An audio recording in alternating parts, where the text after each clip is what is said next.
Spain demolished Germany in the last UEFA Nations League, Ligue A Group 4 fixture. The 6-0 result saw Sergio Ramos come off the pitch in the 43rd minute for young Eric Garcia. For many, it was the changing of the guards. The Furia Roja captain has all the meaningful records for the country and will go down as one of the most successful captains in Real Madrid's history. At 34, he's at the tail end of his career, and there are talks of a future course of action. The 2020 European Championships were the opportune time for him to retire from national duty. No one's going to match his trophy haul and appearance record in Spanish colours. His time at Real Madrid is a different topic altogether. After Ramos had guided Los Blancos to their 34th La Liga title under Zinedine Zidane's tutelage, Florentino Perez had come out and shared that the experienced defender is the master of his destiny. For reference, Eric Garcia was ushered out in ignominy, and so was Raul Gonzalez even before him. Even the mighty Cristiano Ronaldo severed his ties with the Spanish giants after securing 3 successive Champions League triumphs. It was only time that the Camas native would come at loggerheads with the club's hierarchy. Ramos wants a 2-year extension, but Real are towing the club policy and are only willing to offer a 12-month renewal option. The wages are not an issue at the moment, but if Ramos has to have his way, he will have to reduce his wage demands. This allows Paris Saint-Germain to pounce and take the prolific defender off Madrid's books. As far as Ramos has considered, he's reiterated his intention to remain in the Spanish capital. However, the talks between the club and the players' representatives have been going on at the Santiago Bernabeu and no headway has been made. While Casillas and Raul were forced out of the first team, the current Madrid captain is very much part of the first team fold. He's one of the first names on the team sheet and boasts of penalty-taking duties in the presence of a much-esteemed company. Ramos' situation is more in line with what Cristiano Ronaldo faced at the club. The Portuguese crossed 30, and although his scoring rate didn't change, his position as a non-negotiable starter had changed. The club also didn't look at him as the phenomenon that he is. Differences in perceptions caused rifts, and CR7 was out of the door. Juventus fans had impressed him with their standing applause, and Ronaldo was endeared to conquering the Serie A. He's done that in 2 successive years and given his commanding offers a lot to ponder with.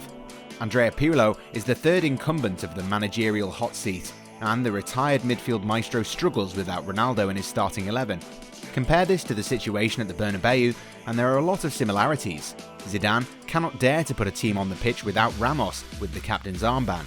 It's not about his clout in the dressing room or affection with the fans, who can only see the games from their homes. It's because Ramos is that good. Just like Madrid found it challenging to replace the goals when Ronaldo left, Los Blancos will have difficulty replacing Ramos at the heart of their defence. Karim Benzema improved on his tally and took up the goal-scoring burden, but has not come close to replicating CR7's efforts. Rafael Varane and Eder Militao will be in similar boots. Only time will tell if they can ensure Madrid's defensive blushes are spared once the talismanic defender leaves. And then there will be the subject of adding to their ranks. The Spanish capital will always remain the melting pot of footballing drama. Players dream of playing at the Santiago Bernabeu, and many would like to try their luck. Matthijs de Ligt is one contender, but he's still trying to find his footing in Turin. Dayo Upamecano is another candidate, but can he transition from the rural surroundings of Leipzig to the media frenzy of Madrid? Many have failed to come to terms with the grueling trials by the media while taking on the white jersey, and he's yet to make that splash. Real Madrid only have to look at Paris Saint-Germain and how they've fared without Thiago Silva in their ranks. The Parisian club were unwilling to give Silva the contract offer that he wanted, and by the time they came up with an offer, it was too late. Chelsea had endeared themselves to the experienced defender and took him out on a free. Leonardo was left with a gaping hole in the PSG defence and had no one to look up to. Marquinhos is the only recognised world-class player in the role, and Les Parisiens have looked out of sorts in his absence. On the other hand, Silva is flourishing at Stamford Bridge. The Chelsea defence, which looked clueless under Frank Lampard, has managed 7 clean sheets on the trot. Silva has marshalled the Blues' fledglings and made an immediate impact. No longer are Lampard's men gung-ho on the attack and whimpering boys at the back. The 2-year contract raised eyebrows when the deal was first announced, but now it looks like a steal. It's been his presence that's made Chelsea look flawless at the back, and he's not only an undisputed starter but the leader of the pack as well. Consequently, Lampard's charges have gone from UEFA Champions League laughingstocks to Premier League title contenders, all through the presence of a 36-year-old defender. Ramos is similar to Silva. He's the bedrock of Real Madrid's defence. This fate didn't happen on a whim. It took years to develop. He came as a promising young right-back from Sevilla. Under the tutelage of numerous quality managers and in the company of prodigious defenders, he moulded himself into one of the world's top defenders. The now 34-year-old was a starter for Fabio Capello, Bernd Schuster, Jose Mourinho, Carlo Ancelotti and others. He's played with Fabio Cannavaro, Ricardo Carvalho, Ivan Helguera, Michel Salgado and Pepe. All these are big names, but few can claim the longevity that Ramos has had at the Santiago Bernabeu. In a similar vein, many have graced the white jersey, but few can claim they wore it more passionately than him. And when the defender's at the top of his game and showing few signs of age, is Real Madrid's reluctance warranted? Before answering this question, one has to look at the dynamics of the situation the capital club finds itself in. While Barcelona is faltering and flirting with bankruptcy, Los Blancos have been smart with their business operations. When the salary demands of Cristiano Ronaldo became untenable, especially after Lionel Messi's most recent contract negotiation in 2017, giving the Portuguese talisman a similar pay package would have severely dented their red line. The smart decision was taken, and the decision to pocket the €117 million offer from Juventus was taken. This was the situation when the coronavirus pandemic did not hurt Real. At the moment, they're hurting from the pandemic severely, but have not shown this. While Barcelona players took a 70% pay cut and gave contributions to ensure non-playing staff continued to receive their wages in full, Madrid didn't make their players go through this route. They'd been smart with their finances and weathered the burden. At a time when Mesut Ozil offered to pay the Gunnosaurus wages, Los Blancos didn't face this shame. Real Madrid are one of the biggest clubs in the world, and this is expected of them.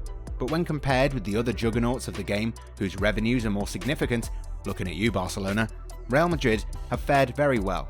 All of this couldn't have happened at a worse time, but it did. To make matters worse, the record Spanish and European champions were in the midst of building a new stadium. Unlike Valencia and their plans of new Mestalla, Los Blancos have pushed forward with their plans of moving into a new state-of-the-art stadium, one that will match the might of Tottenham Hotspur Stadium. In the midst of all this, Real Madrid are burdened with the contract extension of an aging star, one who is past his shelf life but is still at the top of his game. It's quite contradictory, but it rings true. Ramos is not the only player who needs a contract extension, and giving in to his demands will set a bad precedent. Not that he doesn't warrant special consideration, his 16 years of undoubted service merits this, but we're living in extraordinary circumstances, and the hesitance shown by the club is understandable. However, can the club be forgiven if Ramos were to leave and start playing for another European powerhouse? It will surely give the wrong signal. Casillas, Guti, Pepe, Raul, Ronaldo and Ramos would have departed the Bernabeu with the club unwilling to give in to their demands. The club is bigger than the players, it always is, but long-term servants who played with their hearts on their sleeves merit special compensation, and Ramos falls into this category. Moreover, the club risks being dragged through the mud. The defender was vocal in his criticism of Jose Mourinho and has never been one to mince his words. Mistreat him, and there's always the risk of dirty laundry being aired. Tabloids will be full of what he has to say for weeks. It might not be as stratospheric news as Messi leaving Camp Nou, but it comes pretty close. While Real Madrid considers all this, top European clubs plot their moves to entice him to their dressing room. Leonardo and PSG failed to keep Thiago Silva, but the Champions League's beaten finalists have enough clout to take him to Ligue 1. By the time Parc des Princes reopens its gates for fans, and that might still be far away, Silva's place would have been taken by another defensive linchpin. Apart from PSG, Juventus are also in the fold to secure his services. Sami Khedira might not be at the Allianz Stadium for long, but a reunion with Cristiano Ronaldo would be enticing. Giorgio Chiellini and Leonardo Bonucci have failed to impress, and the old lady would love to have another experienced head in their ranks. Manchester United will also be in the running for his signature. The Red Devils have addressed their attacking woes, strengthening their midfield and attacking ranks, but continue to stutter at the back. Harry Maguire has failed miserably after his off-field shenanigans in Greece and is a shadow of his former self. Solskjaer would surely like to have him in his ranks, and given the productive Silva experiment in West London, United will undoubtedly take a gamble on him. As it stands, Real Madrid have their work cut out for themselves. There are many variables at play, and only one in which they come out without a scathing indictment of themselves. They need to keep Ramos at the Bernabeu, but if they fail to agree on terms, there are plenty of suitors in the market for his services. Florentino Perez and his team need to come up with a solution that works for all parties involved. Ramos is the embodiment of Real Madrid, and as their captain of 9 years, deserves to write the ending of his story his way.